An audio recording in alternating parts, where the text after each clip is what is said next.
H2O। ठीक है, next topic is H2O। भाई H2O वाटर जो है ना, बड़ा ही खतरनाक और इम्पोर्टेंट चीज। क्या बीच में ब्लिंक कर रहा है इसका जो, ठीक है। वाटर ट्रीटमेंट जो है ना अपने पास पढ़ना है, हार्डनेस ऑफ वाटर सबसे इंपॉर्टेंट चीज है यहाँ पे। तो वाटर जो है सिंपली टेस्टलेस, कलरलेस और ऑर्डरलेस होता है। वाटर क्या है? टेस्टलेस, कलरलेस एंड ऑर्डरलेस होता है वाटर, समझे? टेस्टलेस, कलरलेस और ऑर्डरलेस होगा यहाँ पे। फ्रीजिंग पॉइंट मालूम है 0 होता है, बॉइलिंग पॉइंट 100 होता है, डेंसिटी इसका 1 होता है 0 डिग्री सेल्सियस पे। और डेंसिटी ऑफ आइस क्या होता है? वाटर से ज्यादा होगा या कम होगा? आइस का डेंसिटी वाटर से ज्यादा होता है या कम होता है? ज्यादा होता बताओ। है। है? अरे आइस का डेंसिटी ज्यादा होता वाटर से है। ज्यादा होगा कि कम होगा? ज्यादा होता है। अच्छा ये बताओ मुझे, हॉलीवुड मूवी देखे हो? आजकल बॉलीवुड में दिखता है, पानी रखा रहता है, उसके अंदर उठा के आइस डाल देता है। आइस क्या होता है? ऊपर रहता है कि नीचे रहता है? ऊपर ऊपर है? ऊपर फ्लोट करता है। तो ऊपर डेंसिटी क्या हो गया आइस का? डेंसिटी कम। क्या हो गया? कम हुआ। कम कम हुआ हो ना? गया। Yes come sir. हो गया, हाँ भाई। यस। कौन कौन सा एग्जाम्पल देना पड़ता है समझाने के लिए? मैं तो वाटर बोला था, तुम्हारे दिमाग में कुछ और चल रहा होगा। वाटर क्यों डाल, वाटर में आइस क्यों डाले? चलो तो इसके बारे में कुछ लिख रहा हूँ। H2O act as both oxidizing agent and reducing agent। सही है ना? काम करता है इन दोनों जैसा? वाटर दोनों जैसा काम करता है कि नहीं है? Yes sir. Yes sir. दूसरा पॉइंट, H2O इज, जो ध्यान नहीं देगा उसके लिए एक सेंटेंस यहाँ भी ऐड कर दूंगा, colourless, odourless and tasteless in nature. Odourless, tasteless और कलरलेस हैं, ठीक है। तीसरा पॉइंट यहाँ से, इट्स, ये लिखने में भी शर्म आ रहा है, बॉइलिंग पॉइंट कितना होता है इसका? 100 degree Celsius and freezing point is, freezing point is 0 degree Celsius ना? हाँ। जनरली डेंसिटी ऑफ, हाँ वाटर लिखने दो, water is more than density of ice but at 4 degree Celsius. ब्लोर हो गया सर। बट क्या हो गया? ब्लोर हो गया सर। ब्लर हो गया। But at 4 degree Celsius, but at 4 degree Celsius density of ice is more than density of water. Density of, देखो डेंसिटी ऑफ आइस जो है मोर होता है डेंसिटी ऑफ वाटर पे। कहाँ पे? 4 डिग्री सेल्सियस पे। रीजन क्या है समझो, रीजन क्या है समझो। आइस के पास पोरस केज स्ट्रक्चर होता है। आइस के पास क्या होता है? Ice have porous cage like structure. Ice के पास क्या होता है? आइस है पोरस केज स्ट्रक्चर, या पोर जो है ना, पोरस केज जो है ब्रेक होता है धीरे धीरे। जैसे 0 डिग्री से, जैसे 0 डिग्री से आगे बढ़ता है टेम्परेचर 4 डिग्री सेल्सियस पे, पोरस केज ब्रेक होते हैं और ब्रेक होकर स्ट्रक्चर कॉम्पैक्ट हो जाता है। स्ट्रक्चर क्या होता है? पोरस केज ब्रेक होगा और स्ट्रक्चर क्या होता है? कॉम्पैक्ट। जब कॉम्पैक्ट होगा तो वहां पे उसका वॉल्यूम रिड्यूस होंगे कि नहीं होगा? जब कॉम्पैक्ट होगा तो वॉल्यूम कम होगा या बढ़ेंगे? कम होगा। क्या होगा? कम वॉल्यूम होगा। कम होगा ना? और कम जब हो गया। जब वॉल्यूम कम होगा तो ऑफ कोर्स उसका डेंसिटी क्या हो जाएगा? ज्यादा ना? हाँ। हो जाएगा डेंसिटी ज्यादा। यस तो सर। यह कॉन्सेप्ट होता है आइस और वाटर के लिए। आइस और वाटर के बीच में यही कॉन्सेप्ट होता है। बॉन्डिंग में और डिटेल में इसको देखेंगे स्ट्रक्चर ड्रॉ करते हुए। तो जनरली क्या होता है? वाटर का डेंसिटी ज्यादा होगा आइस से, बट आइस का डेंसिटी 4 डिग्री पे क्या होता है? ज्यादा होता है। अब कोई बोलेगा कि सर 4 डिग्री से आगे बढ़ेंगे तो 4 से आगे बढ़ेंगे तो पोरस केज इस बार कॉम्पैक्ट होने वाला नहीं है, ब्रेक तो होगा। लेकिन अब मेल्ट करना शुरू करेगा, और जैसे मेल्ट करना शुरू करेगा तो वॉल्यूम क्या हो जाएगा, ज्यादा, और जब वॉल्यूम बढ़ेगा तो अनडाउटेडली उसका डेंसिटी रिड्यूस हो जाएगा। समझे? हाँ तो सर। 4 फिजिकल प्रॉपर्टी Yes, यहाँ sir. पे वाटर से रिलेटेड। एक दो और ऐड कर लीजिए इसमें। प्योर जानते ही है, ठीक है।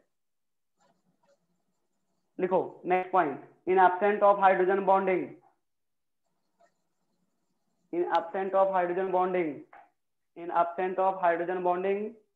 boiling point of water is about -100 degree Celsius. In absence of hydrogen bonding, boiling point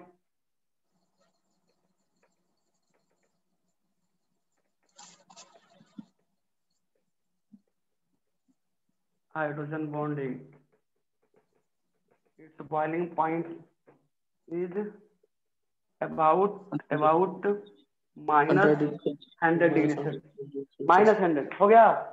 और हाँ। प्योर वाटर है तो बैड कंडक्टर होगा, और इलेक्ट्रिसिटी का प्योर वाटर क्या होता है, बैड कंडक्टर होता है ना, हाँ। ठीक है।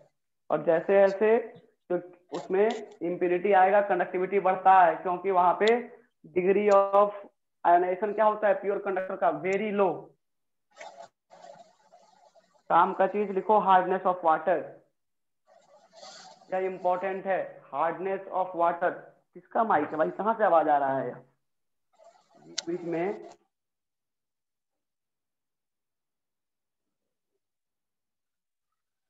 कौन अपना माइक ऑन किया था?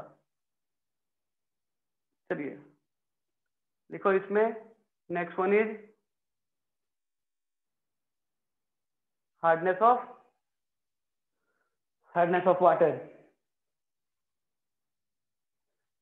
वाटर में हार्डनेस दो टाइप का होता है, permanent hardness and temporary hardness. आप कर दो इसको। Okay sir. Yes, sir. Permanent hardness और टेम्पररी हार्डनेस। बताओ इसमें परमानेंट हार्डनेस के लिए रिस्पॉन्सिबल क्या होता है, परमानेंट हार्डनेस के लिए रिस्पॉन्सिबल क्या होता है, कोई आइडिया? बहुत ही फेवरेट क्वेश्चन है, सबने इसको देखा होगा, इस साल तो मिला ही था, हर साल मिल रहा है आजकल, ठीक है, इसी हिसाब से अगले साल भी मिलेगा। क्या होता है परमानेंट हार्डनेस में? हाँ, chloride and sulphate of calcium and magnesium. क्या? Chloride and sulphate of calcium and calcium and magnesium. Magnesium, ठीक है। चलिए, तो यहाँ पे hardness of water, heading is hardness of water, it is of two type, permanent and temporary, ठीक है। तो पहले वन पे आते हैं, that is a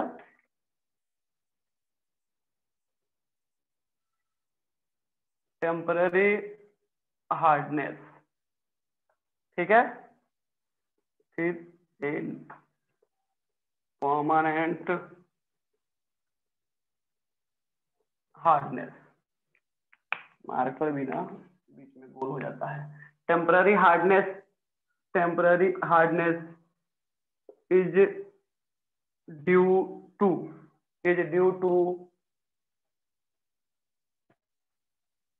presence of, किसके कारण होता है यह टेम्पररी, बताओ? Calcium bicarbonate and magnesium bicarbonate. Chloride and है, किसके कारण होगा? Calcium and magnesium bicarbonate. पक्का? रफ करने वाला किधर गया अभी, कहाँ फेंक दिया रफ करने वाला में? इधर है, इधर है, इधर।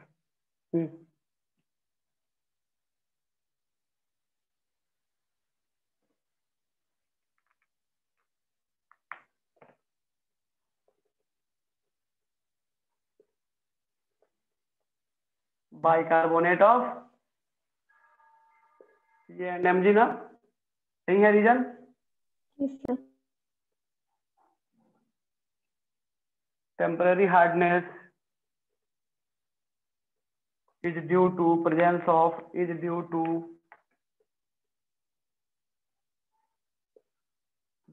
of chloride and sulphate of CaNmG हो गया, लिख सर। लीजिए।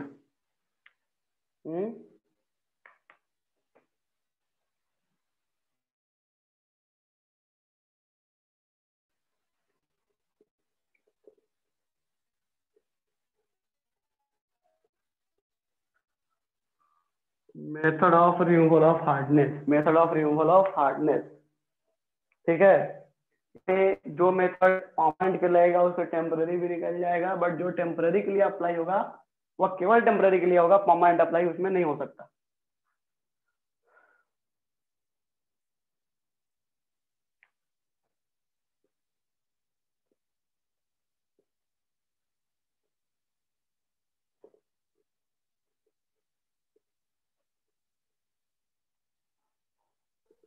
सर वीडियो क्लियर नहीं है। तो क्लियर नहीं है? नहीं सर। यस सर, क्लियर नहीं है। मार्कर में डाल, एक मिनट इंक डाल के आ जाए मार्कर में, ठीक है। ना पानी डाल रही तो है नहीं, आप देखो एक मिनट इसमें, बेनिफिट ऑफ ब्लूटूथ।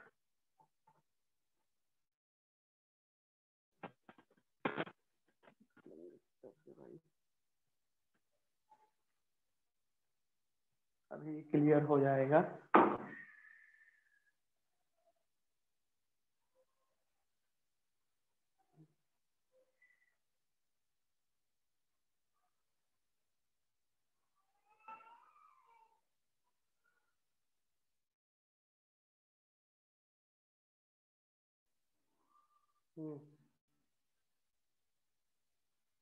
कुछ हुआ? हेलो हेलो, अब ठीक है। टेम्पररी, हाँ तो हो गया, मतलब मैं इंक डाल पानी डाल चलना ही बंद कर दिया। डबल हिट हो गया अपने साथ।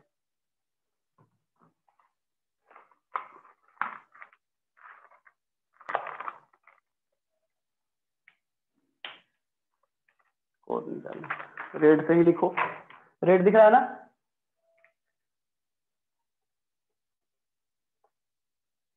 चलिए, method of removal of hardness, पहला में for temporary hardness, temporary hardness है आपको, तो इसको आप सिंपली बाय बॉइलिंग, बॉयल करके भी हटा सकते हो, बाय बॉइलिंग ऑफ वाटर। ऐसे भी बोला जाता है ना कि अगर पानी सही नहीं हो तो उसको बॉयल कर दो, बॉयल करने के बाद इम्प्योरिटी वहां से रिमूव हो जाता है। दिख रहा है video clear? No no sir. Sir. हाँ, दूसरा by Clark process, by Clark process, CLARK, Clark process. कितना बार पूछा है कि क्लार्क प्रोसेस किसके लिए यूज किया जाता है? थोड़ा सा क्लार्क प्रोसेस में आप लिख लो। क्लार्क प्रोसेस में बोल रहा हूं, पहला बाय बॉइलिंग ऑफ वाटर, दूसरा बाय क्लार्क प्रोसेस,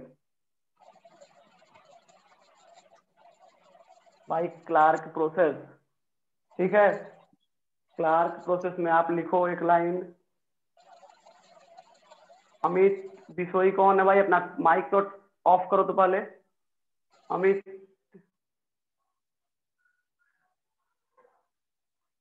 क्या है ना कि मैं ब्लूटूथ यूज कर रहा हूँ, तुम थोड़ा भी आवाज करो सीधे एक कान में पहुंचता है, और ऑलरेडी कितने देर से लगाया हूँ। चलिए इसमें लिखो बाय क्लार्क प्रोसेस में, यहाँ पे अपन सेंटेंस बोलो। Yes sir. Quick lime is treated with, quick lime is treated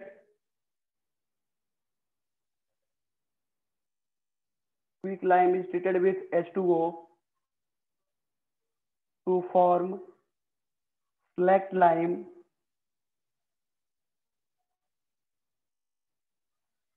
and then this slacked lime is used in limited quantity to remove the temporary hardness.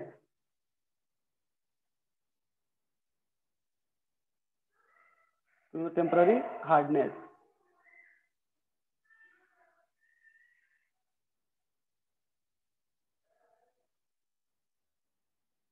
हो गया? लिख लिए?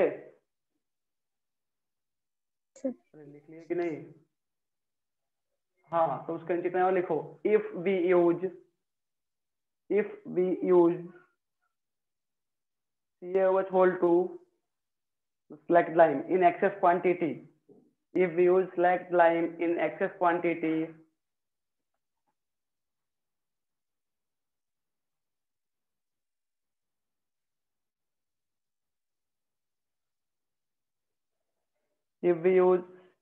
select lime in excess quantity, then it may possible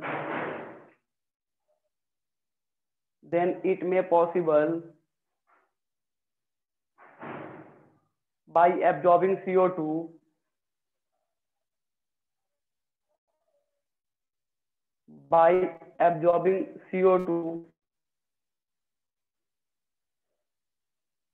it will further form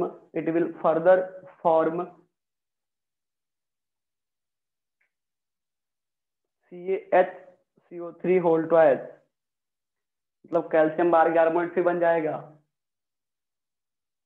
ये HCO3 whole twice, फिर बन जाएगा। इसीलिए limited quantity में अपन इसको यूज करते हैं।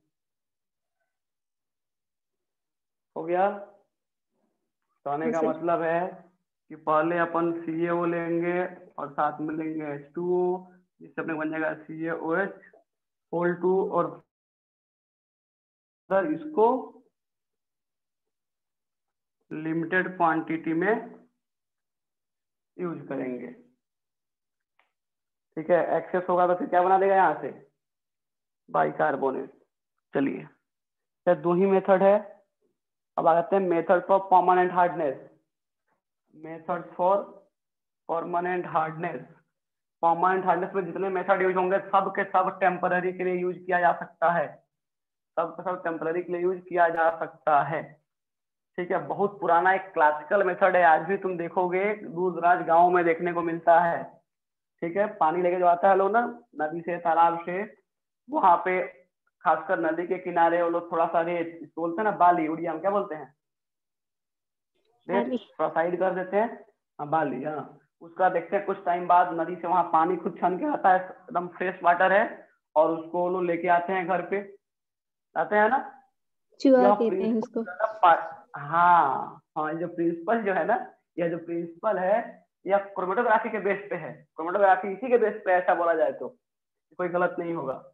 तो यहाँ से भी यह प्रोसेस अप्लाई होता है, और यह प्रोसेस आपको जो पुराने टाइम से लोग करते आ रहा है, यह परमानेंट हार्डनेस रिमूव करने का भी तरीका है।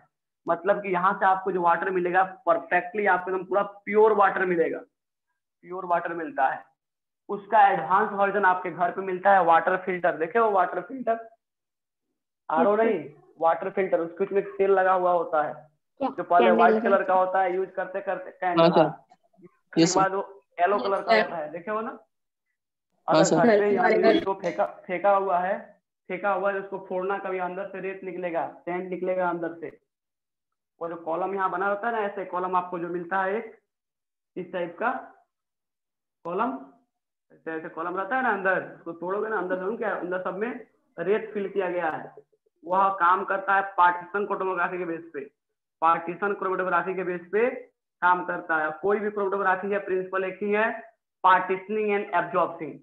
वह यहाँ से वाटर चलना शुरू होगा, और यहाँ से वाटर जो है वह सैंड से मिलते टकराते हुए इधर इधर इधर इधर होते होते होते होते फिर यहाँ निकलता है। मतलब वह पूरा परफेक्ट आपको जो वहाँ वाटर मिलने वाला है यहाँ पे, वह पूरा प्योर मिलेगा। समझे? वो उसी के बेस पे है, जिसको नदी के किनारे लोग रेत में गड्ढा करके पानी निकालते थे। वह परमानेंट मेथड है, और परमानेंट है तो अनडाउटेडली आपको टेम्पररी को कवर कर ही देगा। चलिए, तो for next one for permanent, चल भी नहीं रहा है यार, परमानेंट हार्डनेस। चलो, तो परमानेंट हार्डनेस में पहला मेथड लिखो, first one by using washing soda, by using washing soda, by using washing soda.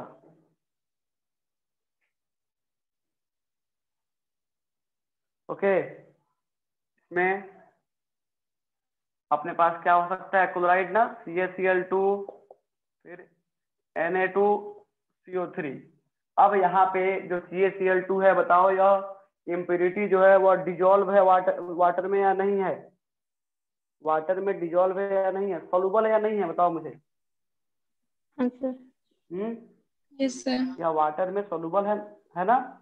अब इसको अपन यहाँ से यूज करेंगे तो यहाँ से बन जाएगा CaCO3, CaCO3 और साथ में क्या बन जाएगा, NaCl। अब मुझे बता दो इन दोनों में, इस NaCl में और CaCO3 में कौन सा वाटर में सॉल्युबल है, कौन सा सॉल्युबल नहीं है, कौन सा सॉल्युबल या क्या है, सॉल्युबल, सॉल्युबल है ना, यस और ये सर। कैसा है, इनसॉल्युबल। इनसॉल्युबल है। जब इनसॉल्युबल इसको बाहर निकाल देंगे हो जाएगा फिल्टर ना, हो जाएगा। हाँ इसी सर। तरह से अगर हमारे Yes, पास sir. CaSO4 है, क्लोराइड के साथ सल्फेट है, और वहां से अपन Na2CO3 ले लिए हैं भाई, तो क्या बन जाएगा, यहाँ से क्या बन जाएगा, बताओ, CaCO3 और साथ में क्या बनेगा यहाँ से अपने को, Na2SO4। Na2SO4। ये Na2SO4 कैसा होता है, सोलुबल है ना, ये भी है कि नहीं। और CaCO3 इनसोलुबल है, तो इनसोलुबल जो होंगे उनको फिल्टर करके बाहर निकाल देंगे, हो जाएगा, यस सर। हो जाएगा ना। Yes, अब sir. देखो, अगर आपसे कोई पूछता है कि which the following method is only applicable for permanent hardness, question ध्यान से सुनो, which the following method is only applicable for permanent hardness, तो ध्यान रखना, this by using Na2CO3, Na2CO3 is only applicable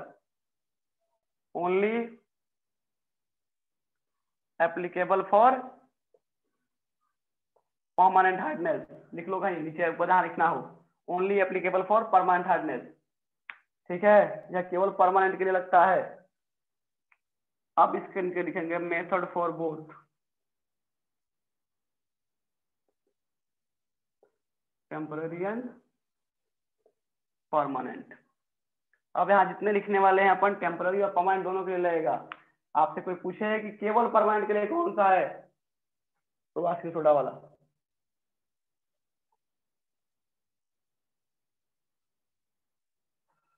तो क्लास 10th में पढ़े थे सोप और डिटर्जेंट का यूज हार्ड वाटर में और सॉफ्ट वाटर में, देखते थे वहां पे व्हाइट व्हाइट टाइप का हार्ड वाटर में अगर आप यूज कर रहे हो सोप, तो व्हाइट व्हाइट टाइप के बहुत छोटे छोटे पार्टिकल्स आके फैब्रिक में, कपड़े के पोर में ब्लॉक हो जाते हैं, देखे हो गए कभी ध्यान से। वह एक्चुअली एक टाइप के इनसोल्युबल प्रेसिपिटेट होते हैं। हो गया क्या, जो मंगलपुर में जो पानी को गर्म करते थे, वहाँ गर्म करने के बाद उसके नीचे जो है ना, आपको लगेगा कि जैसे रहता है सॉल्ट है ना, एकदम पतला वाला सॉल्ट नहीं होता है घर पे हम खाते हैं, नमक, वह लगा है कि डिजल होकर नीचे पड़ा हुआ है, आपको इकट्ठा मिलेगा इतना सा, थोड़ा छोड़ दोगे तो पूरा लेयर में, वह इम्प्यूरिटी है। वो इम्प्यूरिटी जो है ना नॉर्मल टेम्परेचर पर डिजोल्व है, लेकिन जैसे हाई टेम्परेचर करोगे, हाई टेम्परेचर में क्या होता है मालूम है, हाई टेम्परेचर करने पे जो भी उसके वाटर के अंदर डिजोल्व ऑक्सीजन है, बबल्स बन के बाहर निकल जाता है, बबल्स बन के बाहर निकल जाएगी नहीं। और हाई टेम्परेचर जो वहां से ऑक्सीजन निकल जाएगा, एयर वहां से निकल जाएगा, तो दो ही चीज बचेंगे, वाटर और वह इम्प्यूरिटी जो रिमूव आउट नहीं हो पा रहे हैं हीट करने पे। तो हीट करने पे रिमूव आउट नहीं होंगे और वाटर निकलेगा, तो उनकी बॉन्डिंग एबिलिटी स्ट्रॉन्ग ना होकर कमजोर हो जाती है और धीरे से दूर होंगे वाटर से और नीचे जाकर सेटल हो जाते हैं।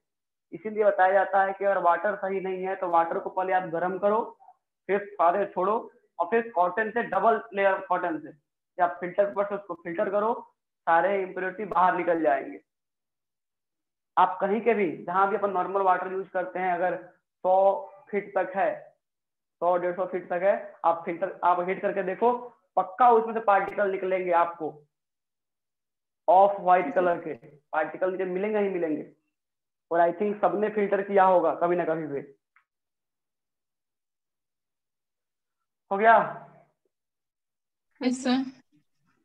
हाँ, अब देखो method for both temporary and permanent hardness. पहला method lime and soda process, lime and soda process, lime and soda process. तेजी में अपने को फिनिश करना है आज हार्डनेस ऑफ वाटर को। लाइम एंड सोडा प्रोसेस, इसमें ना in this process, in this process CaOH2 and Na2CO3 are added together.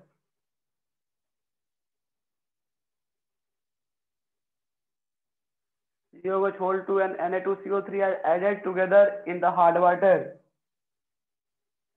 In the hard water. हो गया? हेलो। हाँ, नेक्स्ट लिखो दूसरा, बाई आयन एक्सचेंज प्रोसेस।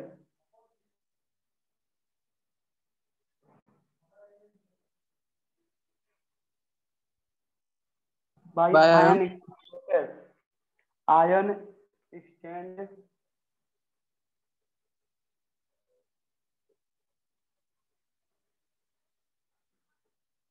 यह 3 टाइप का होता है। आयन एक्सचेंज 3 टाइप के होते हैं, ठीक है। पहला, फर्स्ट वन इसमें लिखो, फर्स्ट वन, ठीक है। आयन एक्सचेंज 3 टाइप के होते हैं। वह inorganic process, first one inorganic process, ठीक है। Second one organic process, third one CaL, Calvin होता है ना, CaLGON, कैल्विन प्रोसेस, या ब्रांड नेम है कैल्विन, या ब्रांड नेम सोडियम हेक्सामेथाइल, ये ब्रांड नेम होता है। 3, पहला आप हेडिंग डालेंगे इनऑर्गेनिक प्रोसेस, और इसके अंदर भी अलग अलग है। इनऑर्गेनिक प्रोसेस में भी अलग अलग प्रोसेस है। इसी के अंदर आता है जियोलाइट, मालूम है ना? इसी के अंदर आता है परमेटिट और जियोलाइट। Yes sir. इसी के अंदर आता है। फर्स्ट वन डालो इनऑर्गेनिक प्रोसेस, और इसके अंदर पहला लिखो परमेटिट प्रोसेस, PERMUTIT, सही है।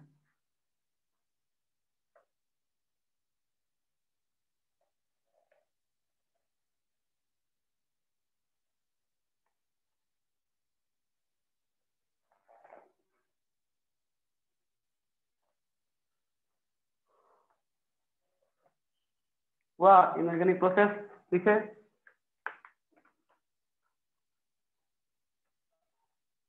सर, अपन जियोलाइट को shape selective aluminosilicate catalyst बोलते हैं क्या? जियोलाइट को, zeolite shape selective macroporous aluminosilicate catalyst होता है कि नहीं जियोलाइट? नहीं होता है? Yes, sir. उसी को दूसरे नाम से, ठीक है, उसी का एक टाइप है, उसको परमिटेड बोलते हैं। जब बुक पढ़ोगे ना, उसमें दोनों अगर सेम लिखा हो तो गलत नहीं है।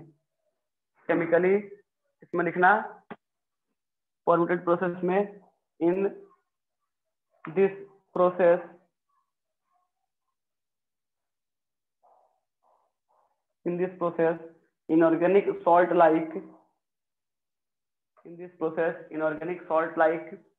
inorganic salt like hydrate of sodium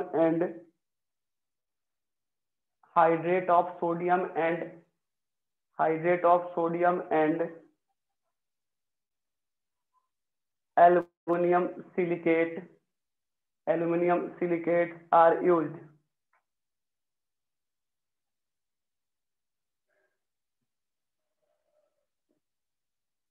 हो गया, Sir. आगे और लिख लो। Chemically it is also known as zeolites.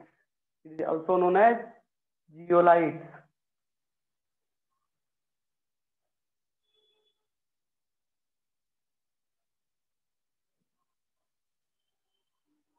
हो गया। नेक्स्ट पॉइंट लिखो इसमें, जियोलाइट इज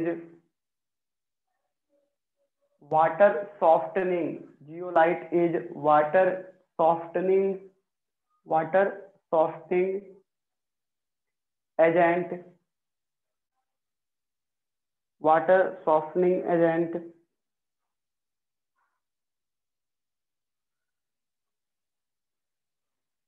सॉफ्टनिंग एजेंट लिख लिए। and also consider as safe selective catalyst।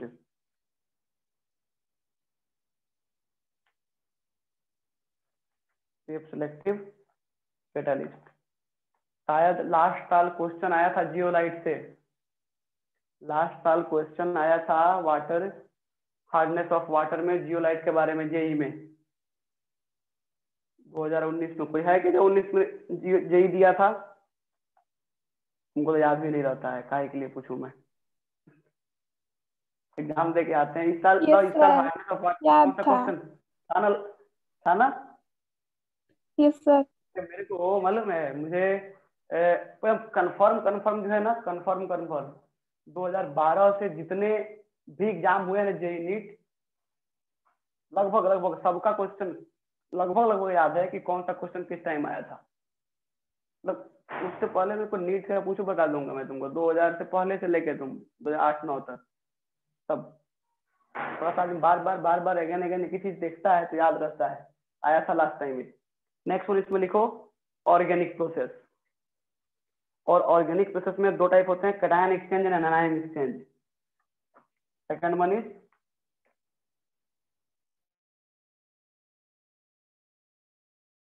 Process. तो मैं क्वेश्चन क्या पूछा था अभी तुमसे मैं, कि इस साल कौन सा क्वेश्चन आया था हार्डनेस ऑफ वाटर से मेडिकल में?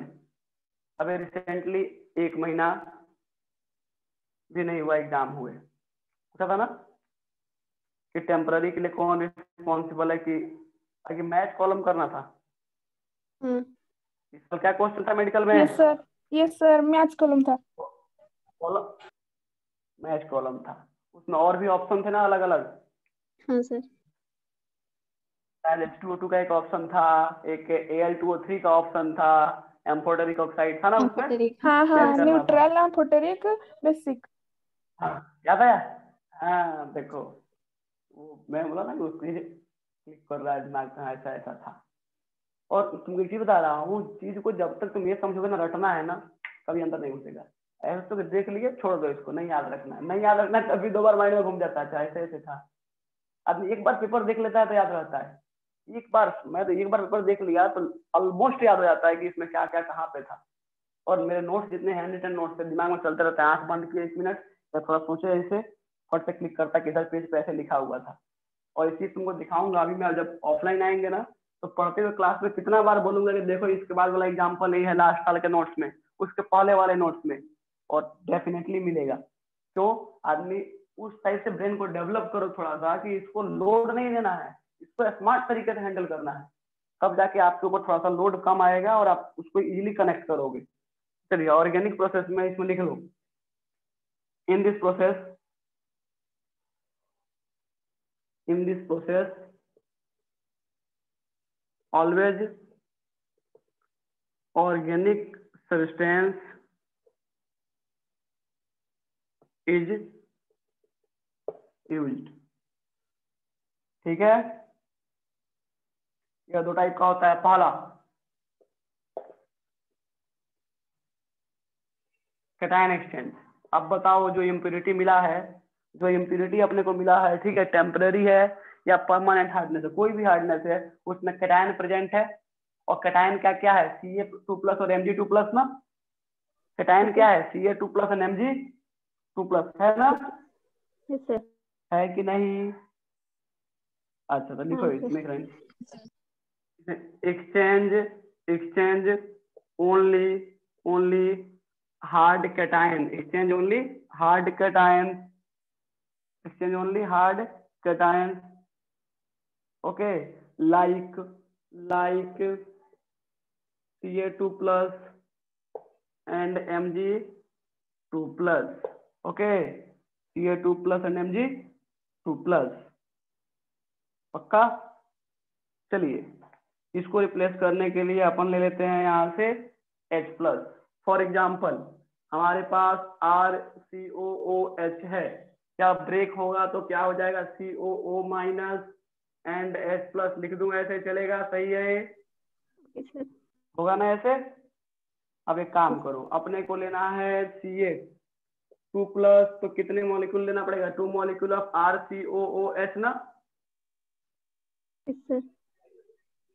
है। तो यहाँ से क्या निकल जाएगा, Ca2+ को रिप्लेस करने के लिए कितना निकलेगा, यहाँ से 2H+, तो क्या बन जाएगा R, फटाफट लिख लो इसको, क्या बन जाएगा ये, RCOO होल टू C है ना, बनेगा, और along with H+।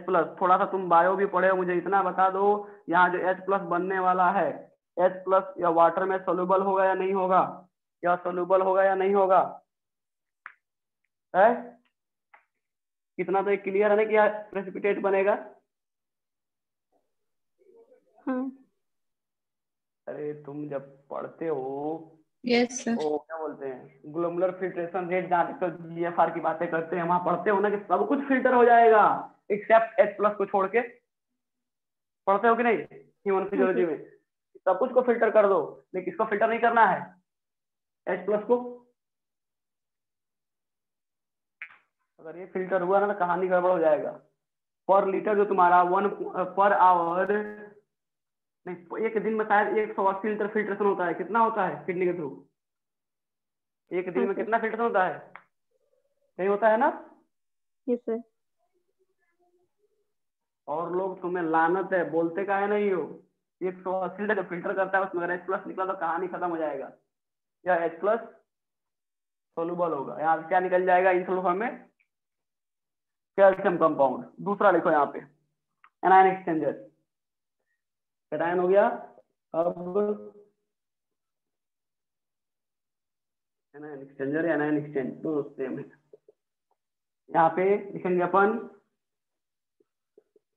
Exchange only hard anions like, hard anions like, क्या एक्सचेंज करेगा हार्ड एनायन में HCO3- और क्या है, क्लोराइड है, क्या है, क्या, हाँ सर। और क्या है, सल्फेट है। सल्फाइड है, क्या, ठीक है, ओके। चलिए पेज पर इसको रफ कर दूं। तो अब इस बार एक्सचेंज होने के लिए यहाँ से ये लोग एक्सचेंज होंगे, होगा ना, एनायन को एक्सचेंज करना है, लिख लीजिए। अपन यहाँ से ले लेते हैं अल्काइल अमोनियम हाइड्रोक्साइड R, अगर यहाँ ले ले क्या हो जाएगा, अल्काइल अमोनियम हो जाएगा ना यहाँ से, हेलो, हाँ सर। RNH4+ होगा ना, होगा कि नहीं, यस सर। बोलो ना रे। और यहाँ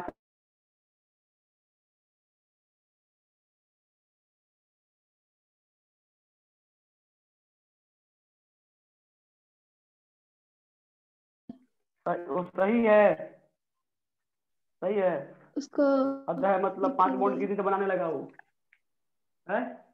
RNS3 RNS3OH।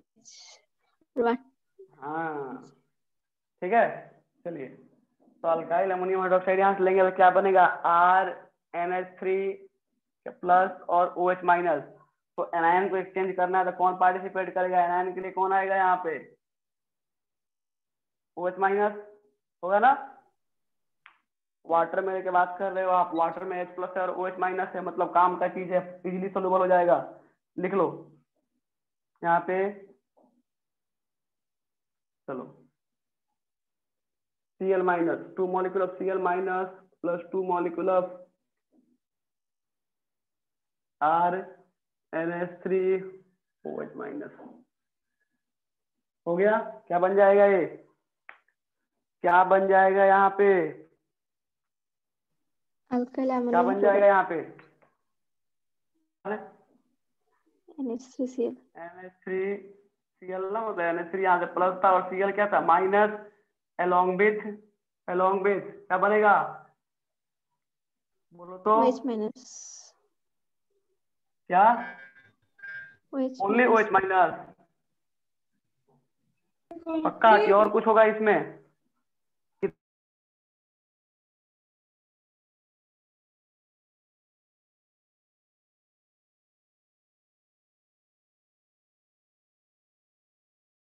वो क्या हो जाएगा यार सोलूबल, नोट कर लो। तो नोट से याद आया, इसमें एक नोट ऐड करना है, थोड़ा सा एनसीईआरटी पलट लो 1 मिनट कोई, अब देखो तो कोई प्रोसेस तो नहीं छूट रहा है इसमें से,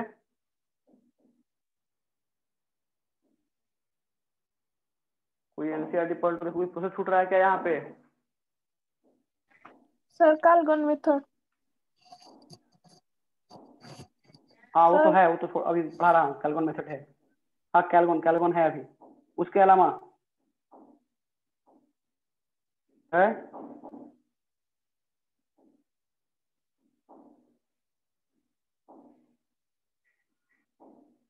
चलिए नोट पे लाइन के लिखो, EDTA EDTA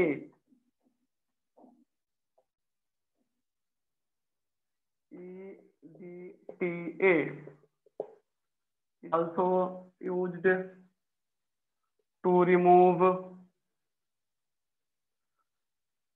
hardness of water by forming complex with metal।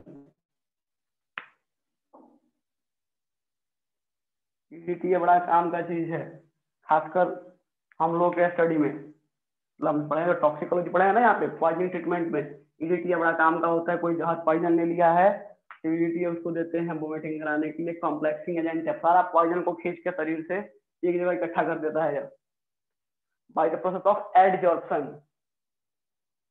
So EDTA also used to remove hardness of water by forming complex with metal।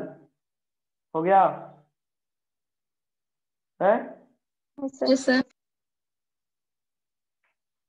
एक पॉइंट और इसी में, EDTA is also used, it is also used, दिख रहा है वो, for estimation of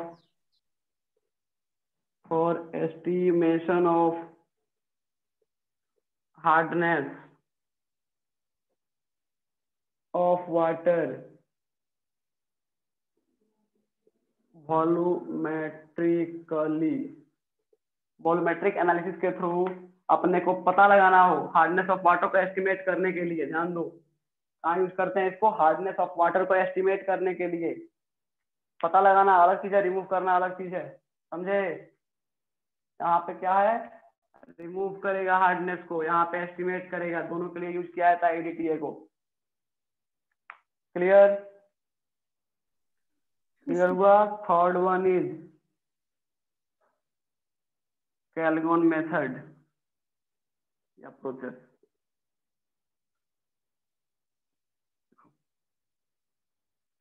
hardness of water का last है यहाँ तेजी में,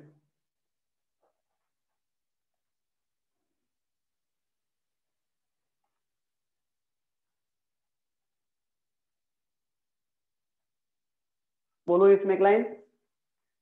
Calgon is the brand name और ट्रेड नेम, ब्रांड नहीं ट्रेड नेम।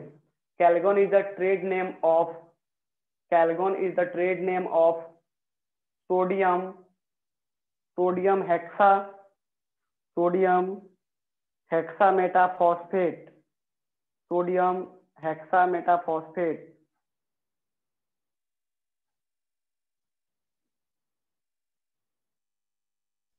ठीक है सर सोडियम है। हाँ सर बोल। जो EDTA के बारे में लिखे थोड़ा बोल देंगे, ब्लर आ रहा हाँ बोल दे रहा हूँ, बोल दे रहा हूँ, बोल दे रहा हूँ। है। पहला पॉइंट, पहला पॉइंट सुनो ईडीटी के बारे में। EDTA is also used to remove hardness of water by forming complex. EDTA is also used to remove hardness of water by forming complex with metal. ठीक है। दूसरा point, EDTA is also used for the estimation of hardness of water, estimation of hardness of water वॉल्यूमेट्रिकली। देखो दो type के analysis होता है, volumetric और gravimetric. ठीक है। हार्डनेस ऑफ वाटर में जनरल अप्रोच क्या लगाता है लोग, कॉमन सेंस से कि हार्डनेस है, कुछ प्रेसिपिटेट बनेगा, सेटल डाउन हो जाएगा। यहाँ ग्रेविटी का कॉन्सेप्ट लगेगा, दैट्स व्हाई ग्रेविमेट्रिक एनालिसिस होगा। बट ऐसा नहीं है, EDTA से अपन वॉल्यूमेट्रिक एनालिसिस करते हैं। हाँ तो कहाँ से अपन, सोडियम हेक्सामेटाफॉस्फेट। ठीक है, Na2NA4PO3 होल 6 ना, सोडियम हेक्सामेटाफॉस्फेट होता है ना, Na2NA4PO3 होल 6 क्या होगा है? अरे यही होगा ना, सोडियम हेक्सामेट Na2NO4 हाँ सर भाई। Hexametaphosphate.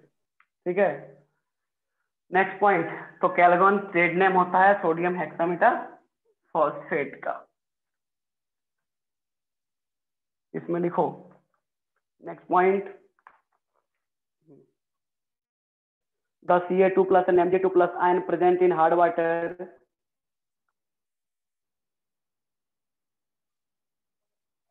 the Ca2 plus and Mg2 plus ion present in hard water react with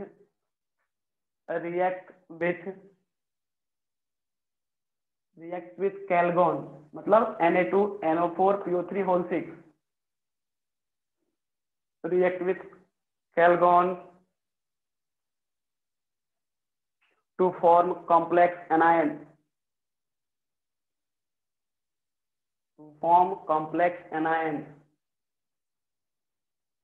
which are very less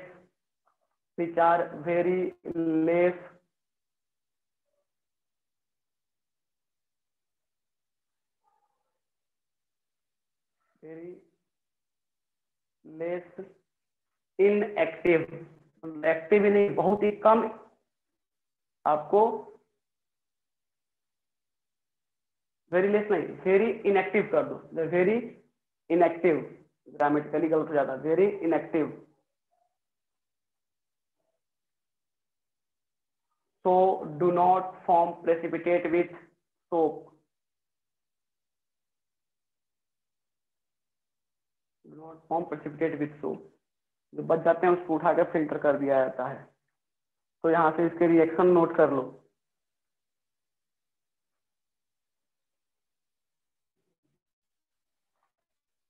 क्या, तो यहाँ से इसके रिएक्शन में यहाँ लिख देता हूँ,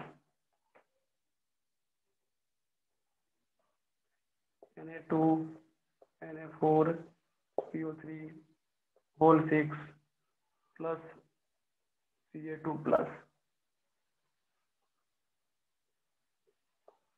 यहाँ से यह बन जाएगा, 2 मॉलिक्यूल ले लो,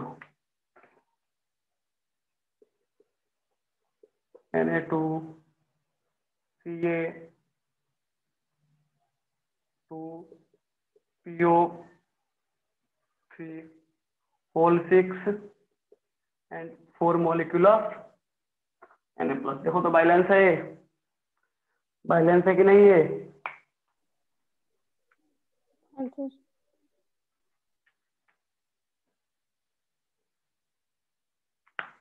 this is soluble complex. Soluble बाहर, इनसोल्यूबल अलग हो गए। हो गया? सर ये रिएक्शन फिर से पढ़ दीजिएगा, क्लियर नहीं। डिक्टेट कर दूं? Na2 Na4 PO6 PO3 whole 6 मतलब Calgon plus 2 molecule of Ca2 plus 2 molecule of Ca2 plus gives Na2 Ca2 PO3 whole 6 plus 4 molecule of Na plus. देखोगे तो एक जबरदस्त टाइप का कॉम्प्लेक्स कंपाउंड में आइसो